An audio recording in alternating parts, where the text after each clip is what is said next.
Olá pessoal, aqui é o Ricardo Vargas e esse é mais um 5 Minutes Podcast.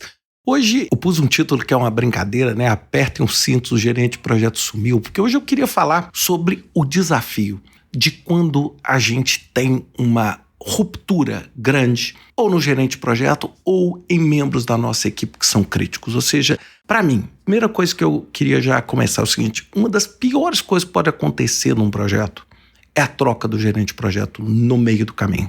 E por que isso? Porque isso tem um efeito, é lógico, tem um efeito no time, tem um efeito na dinâmica. Mas para mim, o maior efeito é na responsabilidade. Porque o que acontece? Quando você tem um gerente de projeto saindo e um outro entrando, o que é natural? E a defesa, né? É característica do ser humano. A gente tende ao quê? A tudo que deu errado é culpa do que saiu.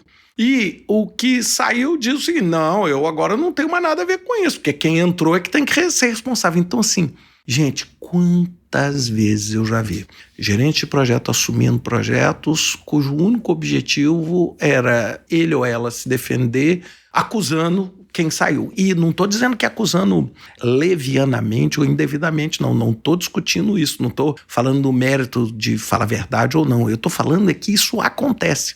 Então, assim, a primeira coisa que a gente, como membro de um escritório de projetos, ou a gente suportando projetos, ou a gente patrocinando projetos, a gente precisa entender é que um dos melhores amigos dessa transição que você não quer, por exemplo, de trocar um gerente de projeto, é a documentação. Ou seja, quanto mais organizado está o seu projeto, quanto menos caótico está a organização do seu projeto, mais fácil vai ser para quem entrar ter uma capacidade de lidar com esse desafio.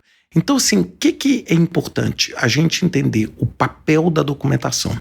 Segunda coisa é o papel importantíssimo que a gente tem, por exemplo, da comunicação. Ou seja, assegurar que os stakeholders estão bem alinhados, os stakeholders estão preparados, ou seja, você tem que fazer um papel de comunicação. Por quê? Porque se eu sou uma parte interessada e eu sei que o gerente de projeto está mudando, eu sei que esse projeto tem grandes chances de enfrentar ali uma crise. Ou seja, que seja uma crise momentânea, etc. Eu quero entender por que ele mudou, etc. Então, eu preciso ter uma comunicação muito, muito grande. É igual quando uma empresa troca um executivo muito alto.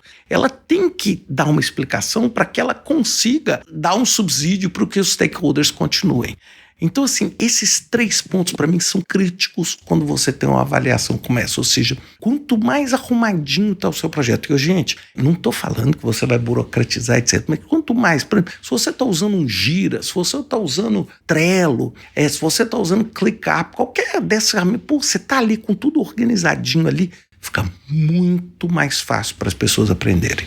A segunda coisa, se você gerenciar muitíssimo bem a comunicação com os seus stakeholders, a gestão desses stakeholders, as expectativas desses stakeholders, e através de uma comunicação muito clara e efetiva, você diminui a turbulência. Eu lembro sempre, a melhor opção que a gente tem, se a gente conseguir, é ter um gerente de projeto competente, capaz de entregar o projeto e que não mude.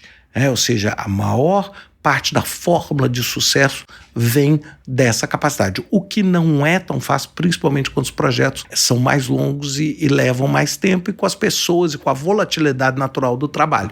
Mas a gente tem isso. E pensem numa última coisa: inteligência artificial pode ajudar muito nessa parte de comunicação, gestão de stakeholders e documentação. Ou seja, tem várias plataformas onde você consegue gerar documentação de ata de reunião, gerar essas documentações que podem ser extremamente úteis quando você tem uma transição como essa. Pensem nisso. Até semana que vem com mais um 5 Minutes Podcast.